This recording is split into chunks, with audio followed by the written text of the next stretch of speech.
तो welcome to Guru Dronacharya academy lecture 2। हमारा चल रहा था पार्टनरशिप। सिलेबस हम डिस्कस कर चुके हैं। आज जो नए बच्चे बैठे हैं उनको मैं लिंक प्रोवाइड कर दूंगा, तो जो हमारी फर्स्ट क्लास हुई थी वो आप जाकर के देख सकते हो। राइट, तो आपको पूरा समझ में आ जाए। कहीं पर भी डाउट होगी तो आप मेरे से वो अलग से पूछ सकते हो। फिलहाल अभी हम आगे स्टार्ट करेंगे। आगे स्टार्ट करने से पहले जो कल किया था हमने, पिछली क्लास में किया था, एक बार उसको फटाफट से रिवाइज कर लेते हैं। ठीक है, हमने चैप्टर स्टार्ट किया था हमारा पार्टनरशिप। ठीक है, तो बेटा बताओ पार्टनरशिप क्या होती है। बेटा बोलो सिमरजोत, पार्टनरशिप क्या होती है? when two or more than two persons come together, when two or more persons come together to start a lawful business and share its profit and losses, and share its profit and losses in a mutually agreed ratio, then it is known as partnership। यानी sir जब दो या दो से ज्यादा जने मिलकर के एक लॉफुल बिजनेस करते हैं और उस बिजनेस से होने वाले प्रॉफिट या लॉस को एक रेशियो में शेयर करते हैं, तो उसको हम क्या बोल देते हैं सर? पार्टनरशिप बोल देते हैं। अब हमने सर इसके बाद पढ़ा था कि मिनिमम कितने जने चाहिए पार्टनरशिप को फॉर्म करने के लिए और मैक्सिमम कितने हो सकते हैं। तो आप लोग बताओ मिनिमम कितने चाहिए? दो जनों के बिना पार्टनरशिप नहीं चलेगी। और मैक्सिमम पार्टनर्स कितने हो सकते हैं? 50। ठीक है ना। अब मुझे बताओ मैक्सिमम नंबर ऑफ पार्टनर्स 50 होते हैं अकॉर्डिंग टू रूल नंबर 10। ठीक है, मैक्सिमम नंबर पार्टनर्स कितने होते हैं? 50 according to rule number 10 of companies miscellaneous rules 2014। मैंने आप लोगों को बताया था कंपनीज एक्ट 2013 के according maximum number of partners कितने हैं? 100। ठीक है, और 2014 में जब रूल बुक बनी कंपनीज मिसलेनियस रूल्स 2014, तो उसके रूल नंबर 10 में सेंट्रल गवर्नमेंट को पावर दी गई कि भाई देखो हमारी तरफ से मैक्सिमम नंबर ऑफ पार्टनर्स 100 हो सकते हैं, इससे ज्यादा आप भी सिलेक्ट नहीं कर सकते। हम आपको पावर दे रहे हैं कि आप बताओ 100 में कितने होने चाहिए? 50 होने चाहिए, 40 होने चाहिए, 30 होने चाहिए, 70 होने चाहिए, 80 होने चाहिए, पूरे 100 होने चाहिए। तो सेंट्रल गवर्नमेंट ने बोला कि कितने होने चाहिए? 50 होने चाहिए। इसलिए अगर क्वेश्चन में पूछेगा कभी एमसीक्यू में कि भाई मैक्सिमम नंबर ऑफ पार्टनर्स कितने होते हैं अकॉर्डिंग टू कंपनीज एक्ट 2013, तो हम क्या कहेंगे? 100। और पूछेगा, जनरली पूछेगा कितने होते हैं, तो बोलेंगे हम 50। और पूछेगा किसके अकॉर्डिंग, तो आप बोलोगे rule number 10 of companies miscellaneous rules 2014। ये पढ़ा था। फिर उसके बाद हमने पढ़ा था बेटा एग्रीमेंट के बारे में। एग्रीमेंट कितने तरह के होते हैं सर? एग्रीमेंट दो तरीके के होते हैं। कौन कौन से? एक ओरल और एक रिटर्न। एग्रीमेंट का मतलब क्या होता है? जब दो जने एक बात पर एग्री हो जाते हैं उसी को क्या बोल देते हैं? एग्रीमेंट। अब एग्रीमेंट कैसे हो सकता है सर?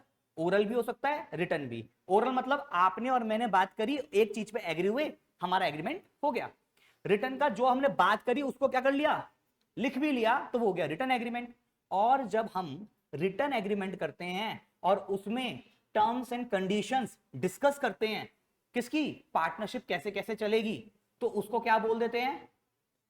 वेरी गुड, क्या बोल देते हैं सर? Partnership deed. यानी sir a written agreement in which terms and conditions related to partnership are written then is known as partnership deed. अब पर पार्टनरशिप डीड में क्या क्या लिखा होता है हमने कल पढ़ा था सर। पार्टनरशिप डीड में सबसे पहले तो सारे पार्टनर्स की डिटेल्स लिखी होती है। कौन पार्टनर है, क्या नाम है, कहां रहता है, क्या उसकी क्वालिफिकेशन है, ये सब लिखा रहता है। प्लस जब पार्टनरशिप होगी तो उससे होने वाला जो प्रॉफिट होगा वो किस रेशियो में शेयर करेंगे? आधा आधा शेयर करेंगे, या कोई ज्यादा शेयर करेगा, या कोई कम शेयर करेगा। दूसरा, अगर उन्होंने जो पैसा लगाया है क्या उस पर इंटरेस्ट मिलेगा, नहीं मिलेगा? राइट। अगर कोई पार्टनर बार बार पैसा लेके जाया जा रहा है, फर्म से लेके जाया जा रहा है, तो उससे इंटरेस्ट ऑन ड्रॉइंग चार्ज होगा या नहीं होगा?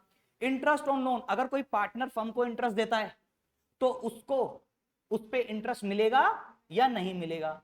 तो ये सब चीजें, इतने सारे क्लॉजेस लिखे होते हैं पार्टनरशिप डीड में।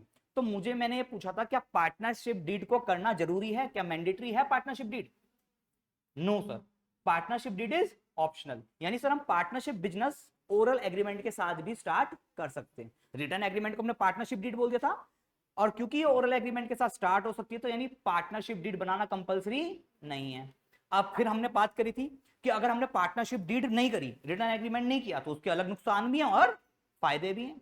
अब पार्टनरशिप डीड हमने रिटर्न में नहीं करी और डिस्प्यूट हो गया, लड़ाइयां हो गई, झगड़े हो गए, तो उस केस में क्या होगा? उस केस में कौन से रूल्स लगेंगे? उस केस में provisions of Indian partnership act 1932 apply हो जाता है। यानी सर अगर पार्टनरशिप डीड एब्सेंट है या फिर साइलेंट है तो उस केस में provisions of Indian partnership act 1932 apply हो जाएंगे। और वो क्या कहते हैं सर, कितने पॉइंट्स कहते हैं वो? 5। क्या? No salary or commission to any partner. मान लीजिए दो पार्टनर है, एक जना ज्यादा काम कर रहा है, एक जना कम काम कर रहा है। अब जो जना ज्यादा काम कर रहा है, शुरुआत में तो कोई दिक्कत नहीं हुई, जब फर्म को प्रॉफिट होने लगा तो कहता है तू तो घर बैठ के पैसा खाता रहता है और मैं सारा दिन बिजनेस में लगा रहता हूं, काम करता हूं, मेरे को तो सैलरी चाहिए भाई काम करने की। अब अगर सामने वाला एग्री हो गया तब कोई दिक्कत नहीं है, या पार्टनरशिप डीड में लिखा है तब भी कोई दिक्कत नहीं है। दिक्कत कब आएगी? जब पार्टनरशिप डीड में भी नहीं लिखा और सामने वाला एग्री भी नहीं हो रहा, तो क्या हुआ? डिस्प्यूट। तो उस केस में प्रोविजंस लगेंगे। और प्रोविजन क्या कहता है भाई, कोई भी हो, कैसा भी जना हो, किसी को भी कोई सैलरी और कमीशन नहीं मिलेगा। अगर किसी पार्टनर ने कैपिटल लगाई है तो किसी भी पार्टनर को इंटरेस्ट ऑन कैपिटल नहीं मिलेगा। कोई पार्टनर कितना ही पैसा बिजनेस से निकाल के घर लेके जाता रहे पर्सनल यूज के लिए, उस पर कोई भी इंटरेस्ट चार्ज नहीं होगा। कोई जितना मर्जी पैसा लगा ले, चाहे कोई ज्यादा लगा ले चाहे कोई कम लगा ले, पर प्रॉफिट कैसा मिलेगा? इक्वल मिलेगा।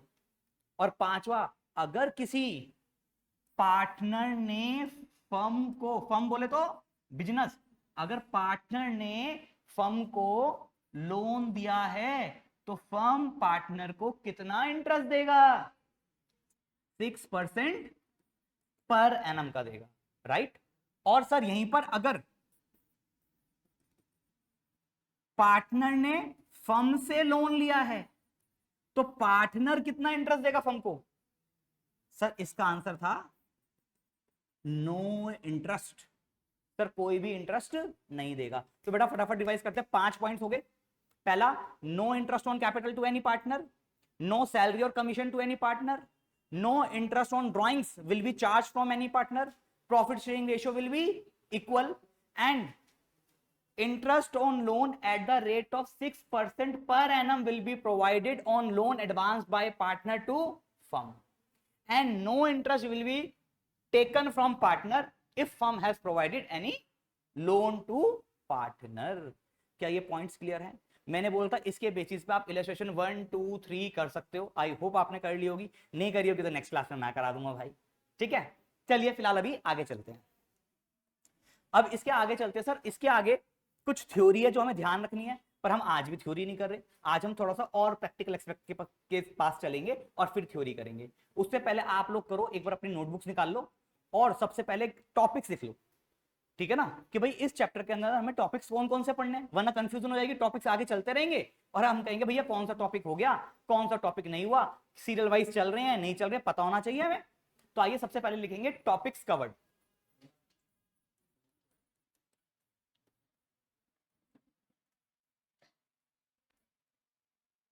कि भाई इस चैप्टर के अंदर कौन कौन से हमारे टॉपिक्स कवर्ड हैं।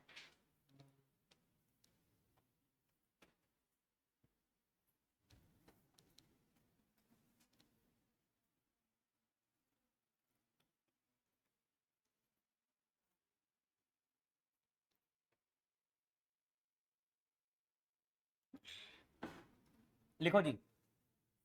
इसके अंदर बेटा पहला टॉपिक जो हम करेंगे, जो हमने करा भी, वो है बेटा पार्टनरशिप डीड। पहला टॉपिक का नाम क्या है? Partnership deed. यानी हमें पता होना चाहिए टॉपिक्स क्या है, मुंह पे रट्टे होने चाहिए टॉपिक्स के, क्योंकि पेपर में तभी हम एकदम से कर पाएंगे, क्वेश्चन को पहचान पाएंगे कि हाँ भैया ये टॉपिक है, इस टॉपिक को कैसे करना है, ठीक। Partnership deed. दूसरा लिखो interest on loan to partner, यानी इंटरेस्ट ऑन लोन से रिलेटेड ट्रीटमेंट पढ़ेंगे हम, ठीक।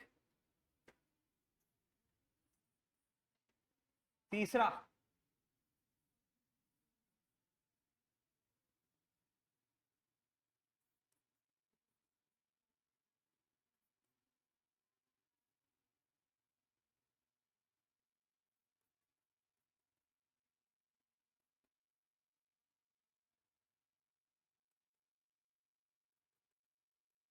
Profit and loss appropriation account. ठीक है, 11 में पढ़ा था ना प्रॉफिट एंड लॉस अकाउंट, उसी का एक्सटेंड कर दें, उसी को आगे बढ़ा दें, उसी को अगर खींच दें आगे, तो बन जाता है हमारा profit and loss appropriation account. Appropriation का यहां मतलब होता है डिस्ट्रीब्यूशन। क्या मतलब होता है? डिस्ट्रीब्यूशन, यानी जो प्रॉफिट एंड लॉस अकाउंट में प्रॉफिट आया उसको कैसे डिस्ट्रीब्यूट करेंगे। तो सर उसको प्रॉफिट को हम ट्रांसफर करते हैं profit and loss appropriation account में, और फिर उस प्रॉफिट को क्या कर देते हैं, पार्टनर्स के बीच में डिस्ट्रीब्यूट कर देते हैं। Fourth, interest on drawings. अभी पढ़ा था हमने इंटरेस्ट ऑन ड्रॉइंग के बारे में, राइट? अगर पार्टनरशिप डीड एब्सेंट होती है तो कितना percent interest on drawings charge करते हैं? थप्पड़, कितना परसेंट चार्ज करते हैं? 0। पार्टनरशिप डीड एब्सेंट है तो इंटरेस्ट ऑन ड्रॉइंग्स चार्ज ही नहीं होता। ठीक है, तो ऐसा पेपर में फंसाएगा, आपको ध्यान रखना है। फिर फिफ्थ पढ़ेंगे हम इंटरेस्ट ऑन कैपिटल। अभी इंटरेस्ट ऑन कैपिटल के बारे में बात करी, मुझे बताओ पार्टनरशिप डीड में जितना परसेंटेज लिखा है इंटरेस्ट ऑन कैपिटल का वो तो दे देंगे, पर अगर पार्टनरशिप डीड एब्सेंट है या साइलेंट है तो इंटरेस्ट ऑन कैपिटल कितना देंगे? 0, कोई इंटरेस्ट ऑन कैपिटल नहीं मिलेगा। और इंटरेस्ट ऑन लोन बताना 6%। Very good. सिक्स्थ, तो आपसे टेढ़े मेढ़े क्वेश्चन पूछ पूछ के आपको याद करा ही देंगे सारी चीजें, टॉपिक, टेंशन ना लो।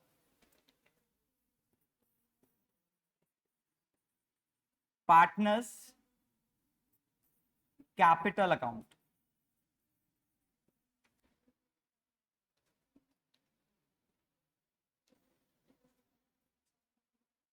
ठीक है जी, पार्टनर्स कैपिटल अकाउंट पढ़ेंगे।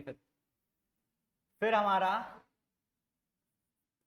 7th टॉपिक जो हम पढ़ेंगे वो है आपका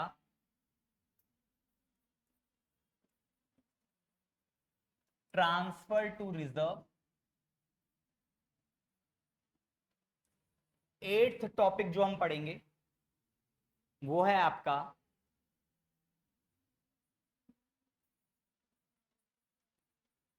salary or commission to partner. बेटा कितनी सैलरी दी जाती है पार्टनरशिप डीड एब्सेंट होती है तो? 0, नो सैलरी नो कमीशन, अगर पार्टनरशिप डीड क्या है, एब्सेंट है। तो मतलब देखो 5 टॉपिक्स हमने 5 पॉइंट्स करे, 5 पॉइंट्स यहां आ गए, यानी उसको हमें डिटेल में पढ़ना है और कुछ नहीं है। 9th, past adjustments. 10th,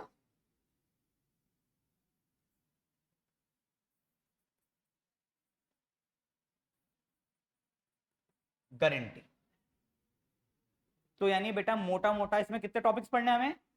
10 topics पढ़ने हैं, जिसमें से हम पार्टनरशिप डीड पढ़ चुके हैं, इसके कॉन्सेप्ट्स पढ़ चुके हैं, थियरी तो अभी बहुत पढ़नी बाकी है।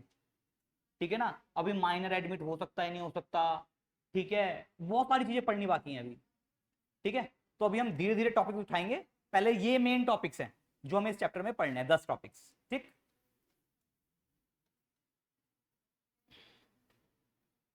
चलें आगे। चलिए, अब बेटा आज सबसे पहले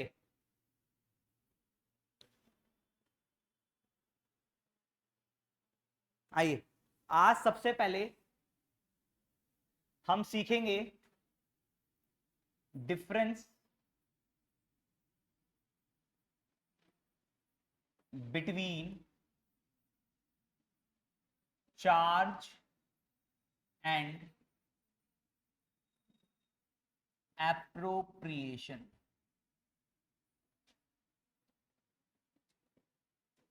टॉपिक का नाम डालो, difference between charge and appropriation. Sir ये टॉपिक किस लिए सीख रहे हैं बेटा? ताकि हम profit and loss appropriation account को अच्छे से समझ सकें। उसको समझने के लिए पहले हमें क्या पता होना चाहिए, चार्ज क्या होता है और एप्रोप्रिएशन क्या होता है, राइट? तो बेटा लिखेंगे चार्ज का मतलब होता है बेटा कंपल्शन, इसको बोलते हैं हम चार्ज अगेंस्ट प्रॉफिट। पता है आप लोगों ने ये पहले पढ़ रखा है और 11th में मैंने टॉपिक पढ़ा रखा है, याद हो तो। कौन से चैप्टर में पढ़ा था 11th में? प्रोविजन एंड रिजर्व्स में पढ़ा था, वेरी गुड, राइट। तो बेटा चार्ज अगेंस्ट प्रॉफिट का मतलब होता है कंपल्सरी इन नेचर, यानी सर जो खर्चा देना ही पड़ेगा चाहे प्रॉफिट हो या ना हो, ठीक है। ऐसा खर्चा जो मेरे को देना ही पड़ेगा, इनकर करना ही पड़ेगा, चाहे मेरी जेब में पैसा हो या ना हो। सर एग्जांपल दो। मैं कि एक बताओ, सामने बाहर रिसेप्शन पे मैम बैठी हैं, ठीक। अगर मैं कहूं कि भाई आज मेरी इस महीने मार्च में बच्चों की फीस नहीं आई, तो क्या मैं मैम को बोल सकता हूँ मैम इस महीने की सैलरी मत लो, मैम मुझे प्रॉफिट नहीं हुआ सैलरी मत लो, बोल सकता हूं? नहीं सर, सैलरी तो सर आपको देनी पड़ेगी। बिजली का बिल, मैं बिजली वाले भैया से कहूँ, एनडीपीएल वाले से या टीपीडीडीएल वाले से, भाई टाटा वाले से, भाई प्रॉफिट नहीं कमाया, छोड़ दे, इस बार बिजली का बिल छोड़ दे, अगले महीने ले लियो, मान जाएगा वो? नहीं सर, देना पड़ेगा। ये इस बिल्डिंग को हमने रेंट पे ले रखा है, इस फ्लोर को, क्या इस रेंट के जो इस बिल्डिंग का मालिक है उसको बोल सकता हूँ भाई साहब मार्च बच्चों की फीस नहीं आई, प्रॉफिट नहीं हुआ, प्लीज मार्च का रेंट छोड़ दो, अप्रैल से ले लेना, मान जाएगा? नहीं सर। यानी सर ऐसे खर्चे चाहे जेब में पैसा हो ना हो, देखो मेरी जेब भी खाली पड़ी है अभी, हाँ ठीक है, तो चाहे जेब में पैसा हो ना हो, बिजली का बिल देना पड़ेगा, है ना, रेंट देना पड़ेगा, सैलरी देनी पड़ेगी। पर वहीं पर वहां पर वो जो मैम बैठी हैं वो कौन है? ओनर है या एम्प्लॉई है? कौन है? एम्प्लॉई। और मैं कौन हूं? ऑनर। मैं कौन हूं? तो मुझे बताओ, मैंने कहा भाई मैं भी मेहनत करता हूं इस फर्म में, गुरु द्रोणाचार्य एकेडमी जो फर्म है इसके अंदर मैं भी तो मेहनत करता हूं, मेरे को भी सैलरी मिलनी चाहिए, और जेब में प्रॉफिट है नहीं, तो मुझे बताओ सैलरी किसको मिलेगी? किसको मिलना जरूरी है, मैडम को या शुभम सर को? मैडम को। देखो जो पढ़ा रहा है उसको नहीं मिलनी चाहिए, है ना। तो यही होता है चार्ज और एप्रोप्रिएशन, मतलब जो चीज देना कंपलसरी है चाहे जेब में पैसा हो या ना हो, यानी जो प्रॉफिट हो ना हो, उसको बोलते हैं हम, क्या है वो हमारे लिए? सर चार्ज है, खर्चा है, करना ही पड़ेगा। और सर एप्रोप्रिएशन ऑफ प्रॉफिट बोलते हैं इसको। नेक्स्ट वर्ड क्या है हमारा? Appropriation of profits. और बेटा मैंने एप्रोप्रिएशन का मतलब बताया था, क्या होता है? डिस्ट्रीब्यूशन। अब बेटा इसके लिए प्रॉफिट का होना बहुत जरूरी है। अब ये बोला डिस्ट्रीब्यूशन ऑफ प्रॉफिट, प्रॉफिट को डिस्ट्रीब्यूट कब करूंगा? जब जेब में पैसा होगा, ठीक है। मान लीजिए मैं अकेला बिजनेस नहीं कर रहा, अरमान जरा जल्दी है, जल्दी जल्दी। मान लीजिए मैं और अरमान सर, अरमान सर क्या पढ़ाते हो आप?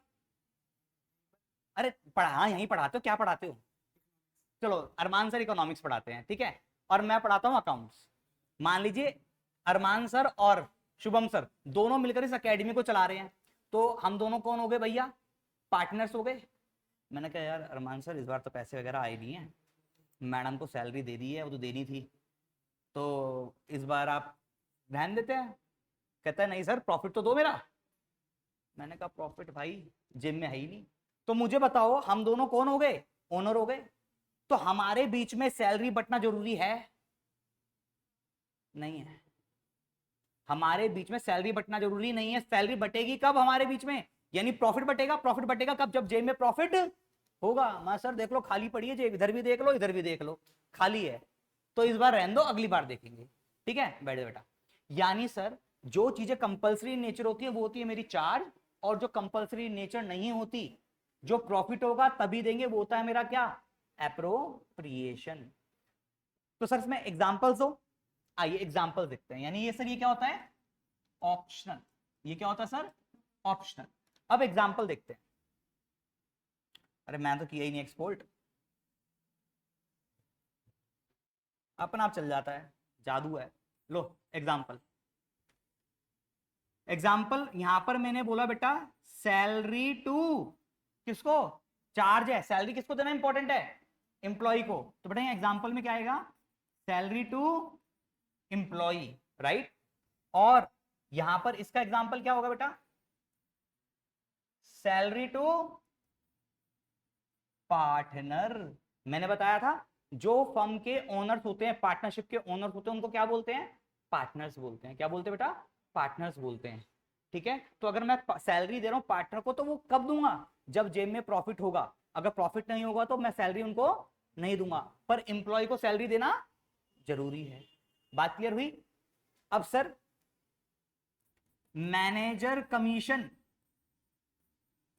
बताओ मैंने अगर यहां पर एक मैनेजर रख दिया, अपॉइंट कर दिया एकेडमी के अंदर कि भाई तुम्हें सारा मैनेज करना है, तो क्या मुझसे बताओ सैलरी मांगेगा नहीं मांगेगा, अपनी कमीशन मांगेगा नहीं मांगेगा सेल्स पर, सर मांगेगा, उसको देनी पड़ेगी। पर क्या कमीशन टू पार्टनर देना जरूरी है, नहीं सर। प्रॉफिट होगा तो देंगे, नहीं होगा तो नहीं देंगे। बातें क्लियर हो रही है। तो सर पेपर में सीधा पूछ लेगा कौन सा चार्ज है कौन सा एप्रोप्रिएशन है, तो हमें पता होना चाहिए। आइए और बात करते हैं। अब प्रोविजन, बेटा हमने 11th क्लास में पढ़ा था प्रोविजन बनाना कंपलसरी होता है प्रूडेंस प्रिंसिपल के अकॉर्डिंग।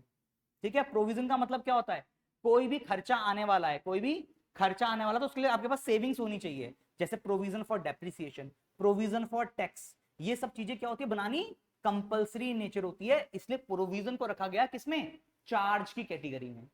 ठीक है, अब मुझे बताओ रिजर्व का मतलब क्या होता है। रिजर्व क्या होता है, is a part of profit which is kept aside to meet future contingencies. Future में होने वाली प्रॉब्लम्स से मीट करने के लिए हम जो प्रॉफिट का पार्ट साइड में रख देते हैं। किसका पार्ट साइड में रख देते हैं, प्रॉफिट का। अगर प्रॉफिट होगा ही नहीं तो क्या आप रिजर्व बना पाओगे, नहीं बना पाओगे। मुझे बताओ अगर आपको पॉकेट मनी के रोज के 10 रुपए मिलते हैं और आपका खर्चा 15 रुपए का है, तो आप कितने रुपए सेव करोगे, सर कुछ भी सेव नहीं कर सकते। यानी सर रिजर्व्स क्या होते हैं हमारे, एप्रोप्रिएशन होते हैं। प्रॉफिट होगा तो रिजर्व्स बनाएंगे, प्रॉफिट नहीं होगा तो रिजर्व्स नहीं बनाएंगे, जरूरी नहीं है। पर यहां पर प्रोविजन बनाना जरूरी है, चाहे प्रॉफिट हो चाहे प्रॉफिट ना हो। आई होप बात क्लियर हो रही होगी। चलिए सर और एग्जांपल्स हो।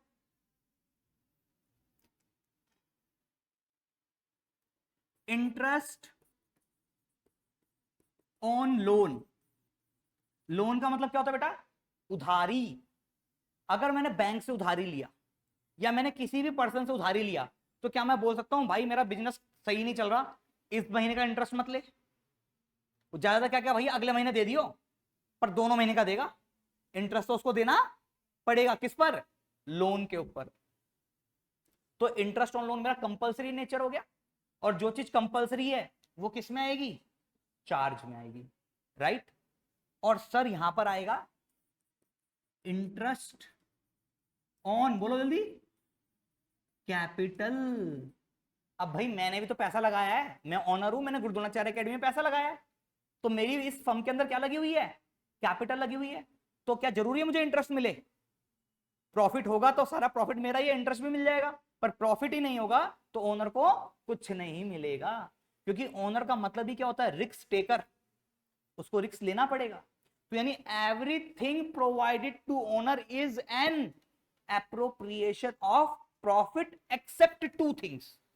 दो चीजें ऐसी हैं जो पार्टनर को देंगे तो क्या मानी जाएगी, चार्ज, बाकी सब एप्रोप्रिएशन। अब सर वो भी देखेंगे क्या होती है, बाद में धीरे धीरे आएंगे। अब बताओ रेंट हो गया, क्या है, चार्ज। इलेक्ट्रिसिटी बिल हो गया, क्या है। आई होप बात क्लियर हो रही होगी ये। अब मुझे बताओ आपने salary, manager commission, provision, interest on loan, rent, electricity bill 11th class में कहीं रिकॉर्ड करे थे, जरा बताओ कहां रिकॉर्ड करे थे, कहां, सही बोल रही बेटा, कहां का record, profit and loss account में रिकॉर्ड करे थे सर हमने, याद करो।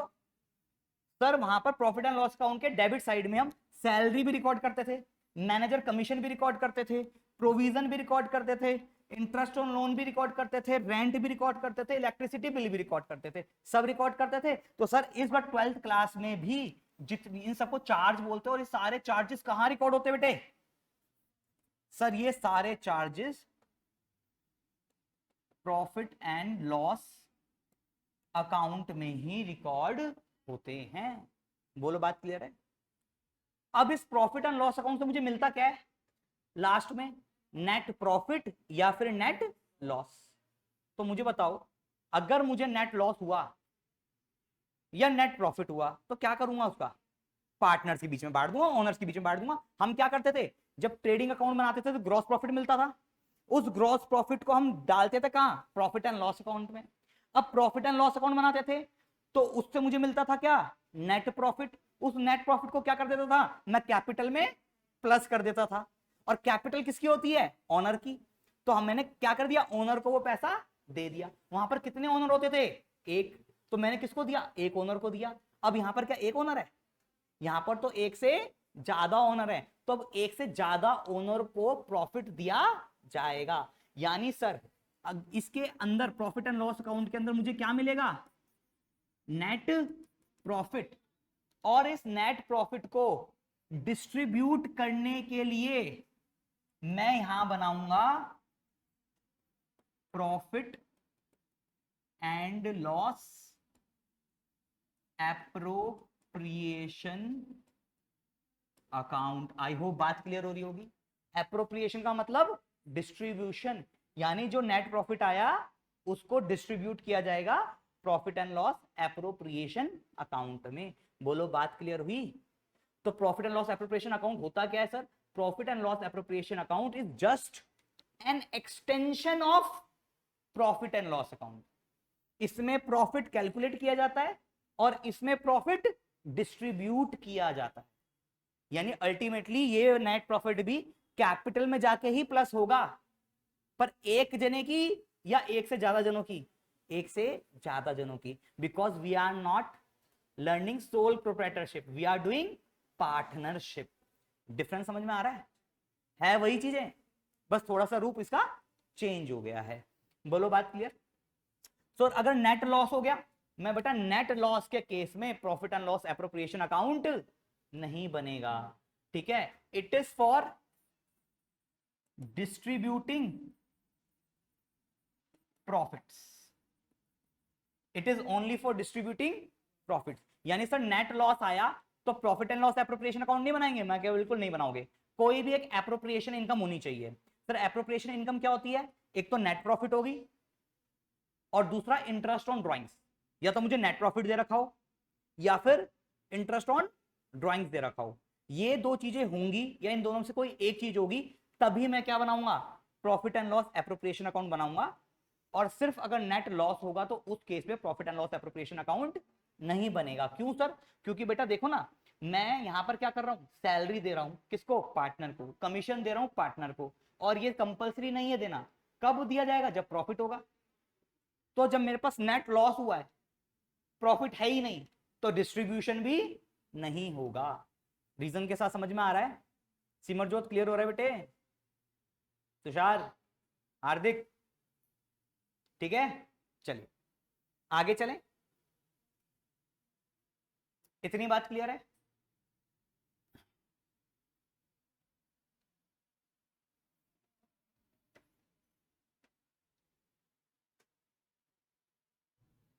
चलिए अब एक काम करते हैं सर, सबसे पहले आपको एक छोटा सा टेस्ट देते, आप लोगों को बताना है कौन सा चार्ज है और कौन सा एप्रोप्रिएशन है। मैं फटाफट 4-5 टर्म्स लिख रहा हूं, आपको बताना है फटाफट कि चार्ज होगा या एप्रोप्रिएशन होगा। राइट? चलिए फटाफट कीजिए। मैं यहां से नेक्स्ट पेज ले लेता हूं। चलिए, a small class test, let's see किसके कितने नंबर आते हैं, कौन कितने सही बताता है। ठीक है? पहला वर्ड मैंने बोला इंटरेस्ट ऑन कैपिटल। मुझे नहीं बताना, ना पड़ोसियों को बताना, ठीक है ना? वो तो तुम पेपर में बताओगे जब बताओगे, अभी किसी को मत बताओ। Interest on capital. दूसरा इंटरेस्ट ऑन लोन। तीसरा rent. Rent to partner.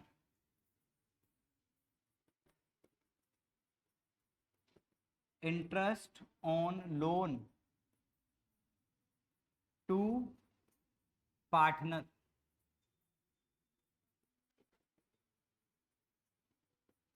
Manager commission,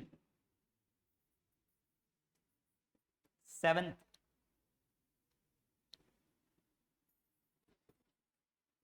salaries to partner,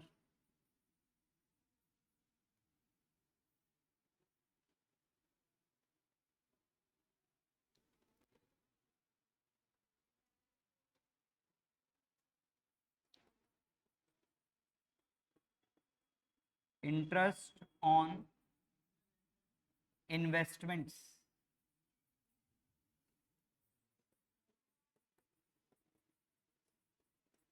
interest on drawings, और लास्ट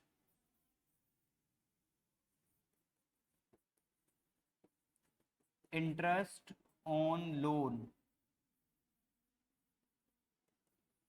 रिसीव्ड। 10 आइटम्स हैं, फटाफट बताएंगे कहां जाएगा।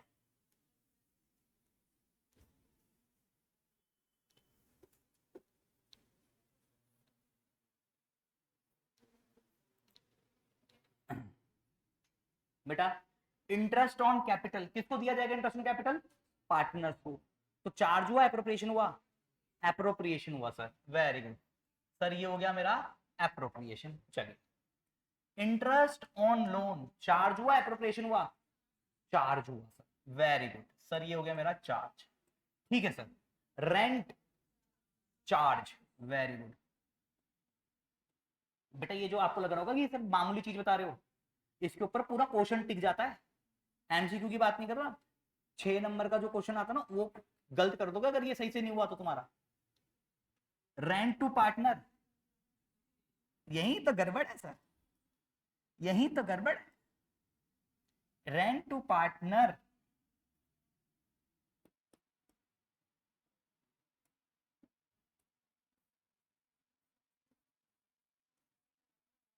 चार्ज, ठीक है। Interest on loan to partner, interest on loan to partner charge for appropriation sir, charge, ठीक। Manager commission charge. भाई हमें तो यही समझ में नहीं आता कौन सा कलर हो जाता है।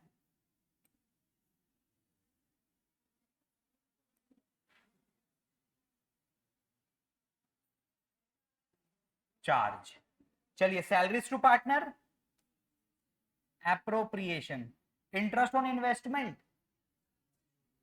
सर, इंटरेस्ट ऑन इन्वेस्टमेंट मेरी चार्ज, क्योंकि हमने पढ़ा हुआ है sir profit and loss account में आती है, चार्ज वाली इनकम है, चार्ज वाली इनकम है।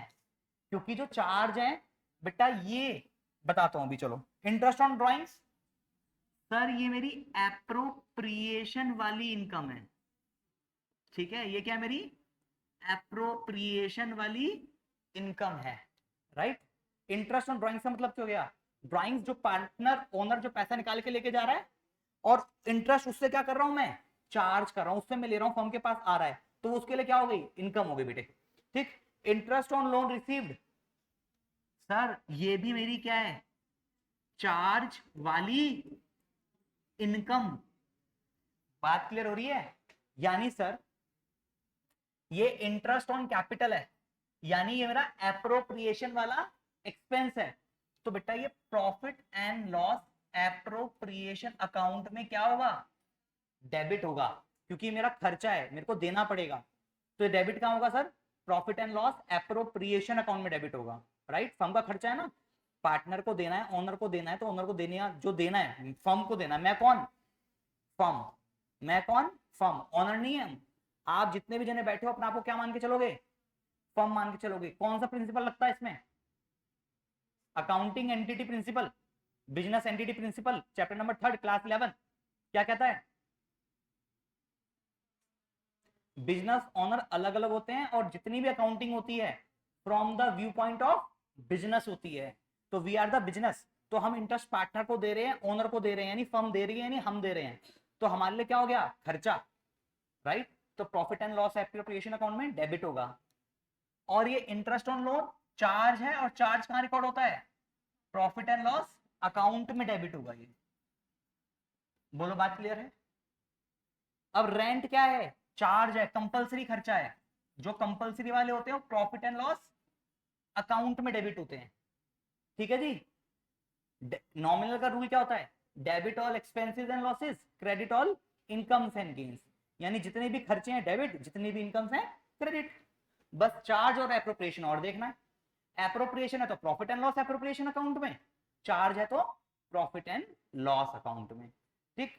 अब ये बेटा रेंट टू पार्टनर, ये भी क्या है, चार्ज, तो बेटा ये प्रॉफिट एंड लॉस अकाउंट के डेबिट साइड जाएगा।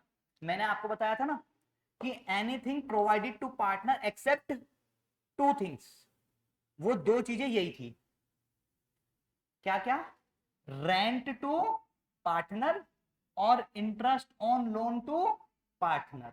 ये माना जाता है कि रेंट एक ऐसी चीज है जो देना ही देना पड़ता, कंपलसरी खर्चा है, चाहे वो हम पार्टनर को दें चाहे बाहर वाले को दें, देना पड़ेगा। तो इसलिए चार्ज माना जाता है, चाहे पार्टनर को दो चाहे बाहर वाले को दो।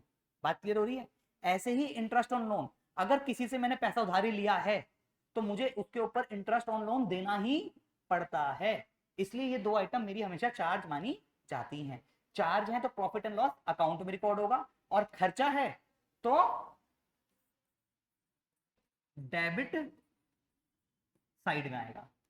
क्लियर है इतनी बात, कोई कंफ्यूजन।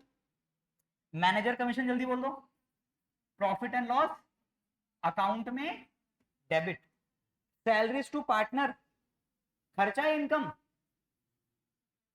सैलरी है खर्चा है इनकम, खर्चा फर्म के लिए तो खर्चा है, तो कहां जाएगा, profit and loss appropriation account में डेबिट होगा ये। बात क्लियर है।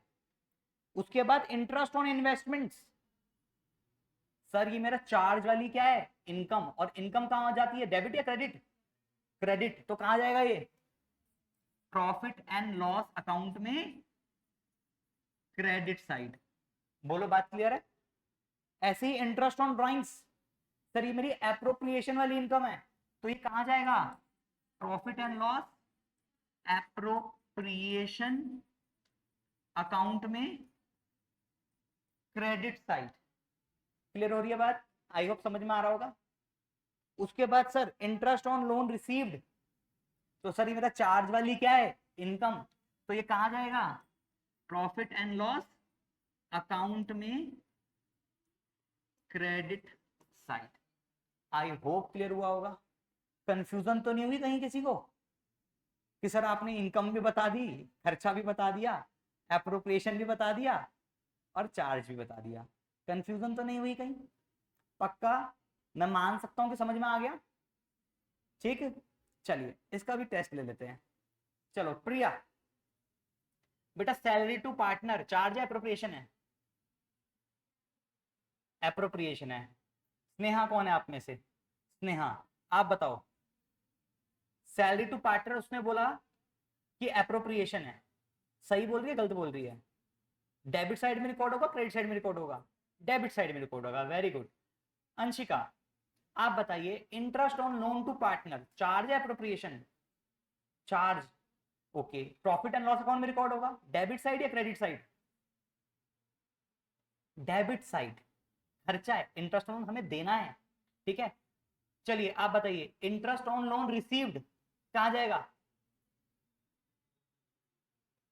Interest on loan received profit and loss में क्रेडिट साइड, राइट। चलिए सिमरजोत आप बताइए बेटा, इंटरेस्ट ऑन कैपिटल चार्ज है एप्रोप्रिएशन है, एप्रोप्रिएशन है, कौन से अकाउंट में रिकॉर्ड होगा, डेबिट साइड में तो रिकॉर्ड होगा, कौन से अकाउंट में, very good, profit and loss appropriation account में। आई होप बात क्लियर हो रही होगी। और अगर आप शॉर्ट में लिखना चाहो तो ये लिख सकते हो, एवरीथिंग अपने नोट में अलग से बना के लिख लो बक्से में, everything provided to partner is an appropriation except rent and interest on loan. Anything provided to partner is an appropriation except rent and interest on loan. दोबारा रिपीट कर देता हूं. Anything provided to partner is an appropriation except rent and interest on loan. यानी जो भी कुछ partner को दिया जाएगा वो सब कुछ एप्रोप्रिएशन माना जाएगा, दो चीजों को छोड़कर, जो कि है rent and interest on loan. बात क्लियर हो गई? तो नोट्स प्रॉपर बना के चलना बेटा, ठीक. चलिए नेक्स्ट आगे चलते हैं.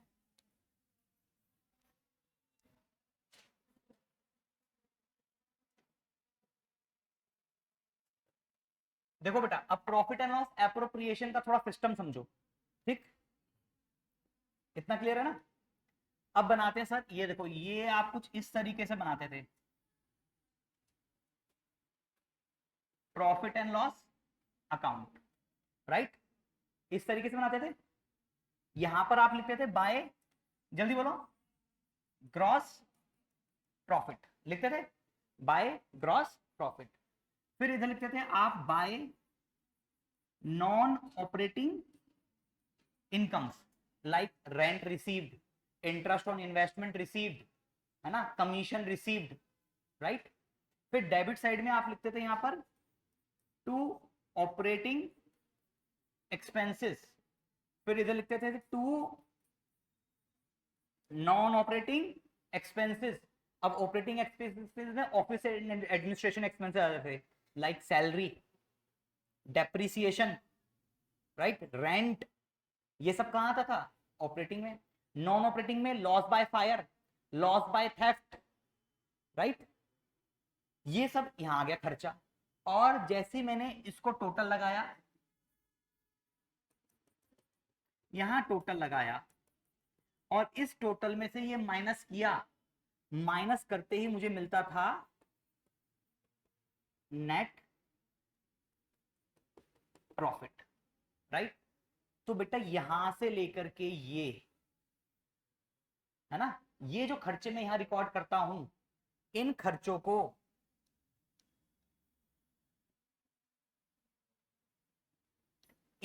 को हम बोलते हैं चार्ज अगेंस्ट प्रॉफिट. क्या बोलते हैं बेटा? Charge against profit. यानी कंपलसरी खर्चे थे जो कि हमने प्रॉफिट एंड लॉस अकाउंट में रिकॉर्ड कर दिए. उसके बाद मिल गया हमें नेट प्रॉफिट. तो मुझे बताओ, इस जो नेट प्रॉफिट मिला, क्या इसमें से ये सारे चार्जेस माइनस हैं या नहीं है? हैं या नहीं है? हैं. यानी सर ये नेट प्रॉफिट कैसा है? After all charges. बोल सकता हूं मैं, ये नेट प्रॉफिट कैसा है? आफ्टर ऑल चार्जेस, सारे चार्जेस माइनस करने के बाद वाला. Yes or no? क्या अभी मैंने इसको डिस्ट्रीब्यूट कर दिया? नहीं. और डिस्ट्रीब्यूशन को क्या बोलते हैं? डिस्ट्रीब्यूशन का नया वर्ड एप्रोप्रिएशन. तो ये कैसा है? एप्रोप्रिएशन से पहले वाला. तो क्या मैं बोल सकता हूं before appropriation? Yes or no? तो क्या मैं इस नेट प्रॉफिट को बोल सकता हूं कि भाई जो मेरा नेट प्रॉफिट है ये कैसा है? After all charges but before appropriations. Yes or no? ठीक है जी. अब इसको डिस्ट्रीब्यूट करने के लिए कौन सा अकाउंट बनाया जाता है बेटा? Profit and loss appropriation account. आइए इसको साइड में करते हैं. हो गया शिफ्ट. ये स्मार्ट बोर्ड का तो मजा है यार, ये है ना, जब मन करे जैसे ऊपर नीचे सीधा मीधा कर दो. आओ जी. अभी प्रॉपर फॉर्मेट बनवाऊंगा, अभी जस्ट कॉन्सेप्ट समझा रहा हूं मैं, है ना, कि कैसे प्रॉफिट एंड लॉस अकाउंट से एक्सटेंड करके हम बनाएंगे प्रॉफिट एंड लॉस एप्रोप्रिएशन.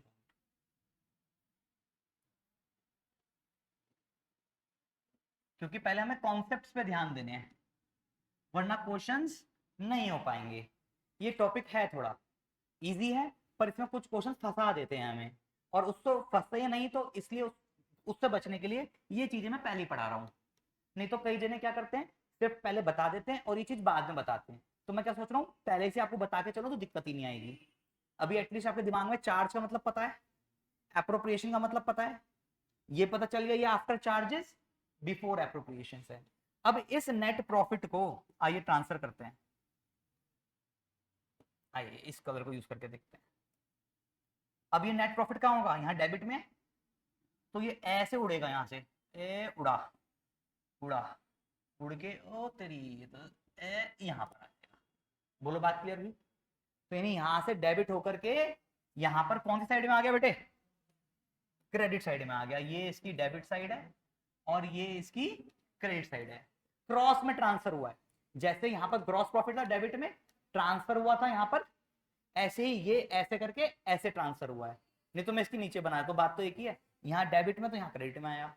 यहां पर क्या लिखेंगे हम, by profit and loss account. मत लिखो भी, वो प्रॉपर फॉर्मेट में लिखवा दूंगा। प्रॉफिट एंड लॉस अकाउंट से आया ना, क्या आया है, बाय नेट प्रॉफिट। बोलो इतनी बात क्लियर है। नेट प्रॉफिट ट्रांसफर हो गया। अब सर नेट प्रॉफिट को क्या करना है, डिस्ट्रीब्यूट करना है। पर मुझे पहले ये बताओ, ये ध्यान रखना चाहिए, ये प्रॉफिट कौन सा है, सारे बोलेंगे ये प्रॉफिट कौन सा है, after all charges before all appropriation. बात क्लियर है। तो ये याद होना चाहिए हमें बस, ये है भैया after all charges and before all appropriations.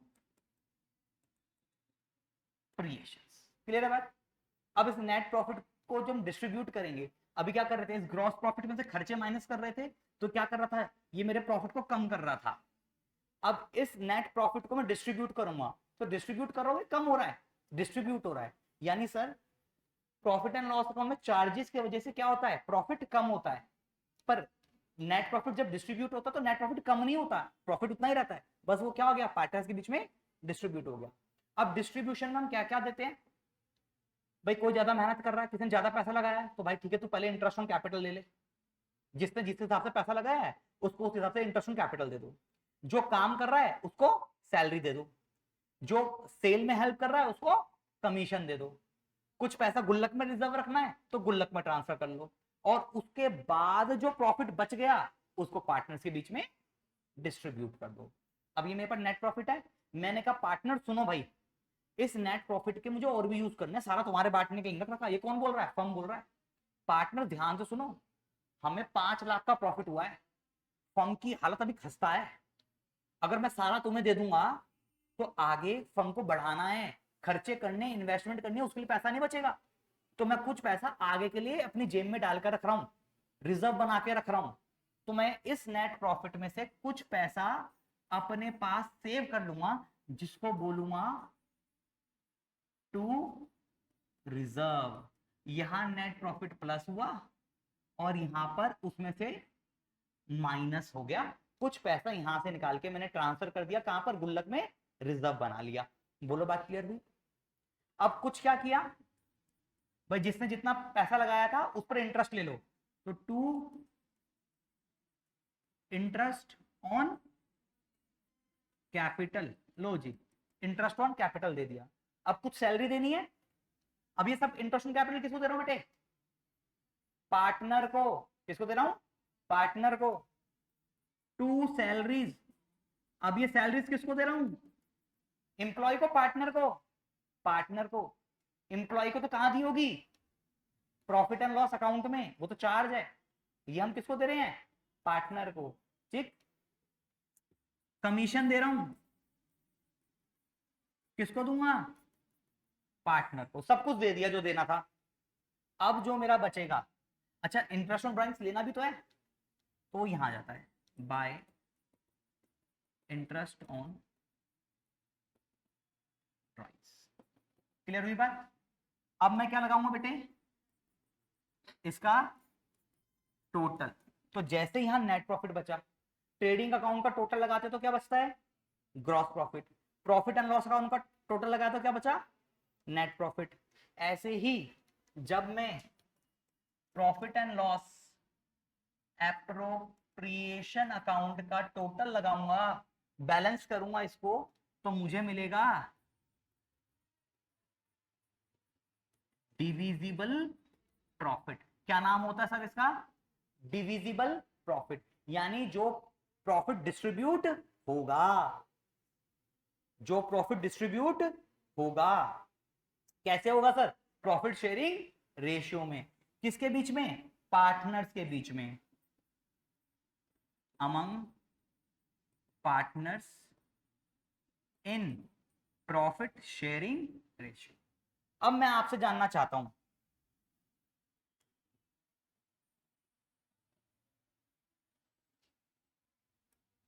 ये है मेरा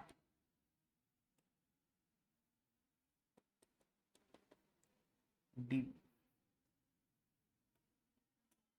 अरे भाई ये क्या है मेरा? Divisible profit, right. अब बेटा ये डिविजिबल प्रॉफिट क्या हो गया? क्या इस नेट प्रॉफिट में सारे खर्चे माइनस थे? हाँ या ना? सारे चार्जेस माइनस थे? एप्रोप्रिएशन माइनस थी? नहीं। अब ये जो प्रॉफिट निकल के आया है, क्या इसमें से सारे चार्जेस माइनस होंगे? हाँ सर, माइनस हो रखे हैं ऑलरेडी। क्या इसमें से एप्रोप्रिएशंस भी माइनस हो रखी हैं? हाँ सर, हो रखी हैं। तो ये डिविजिबल प्रॉफिट मेरा कौन सा हो गया बेटा, जरा बोलना। इसको क्या बोलूंगा? ये डिविजिबल प्रॉफिट मेरा क्या है? After all charges and all appropriations. बोलो, बात क्लियर हुई? तो जो ऊपर नेट प्रॉफिट था वो था after all charges before appropriations, और जो डिविजिबल प्रॉफिट निकला वो कौन सा है? After all charges and appropriations.